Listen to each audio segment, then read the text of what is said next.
Hi, we're talking about tea today, and now I'm going to talk a little bit about how to use the professional tea tasting set used in Taiwan when judging teas for competitions. This set has three elements. One is the brew cup with a small spout for straining the tea. The lid has a hole so that the air can go in as you're pouring it. Second is the bowl, and this is what you pour the tea in, like so. And third is the spoon. And so the spoon is then put into the cup and used to serve tea into the drinking cup. And also then once it's served into the drinking cup, the aroma will stay on the spoon.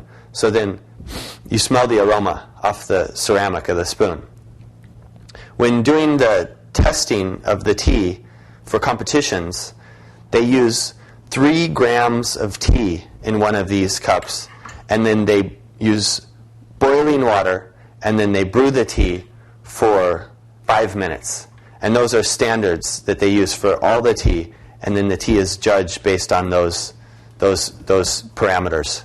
So that's a little bit about the professional tasting set used in Taiwan. And next I'm going to demonstrate making tea with this set.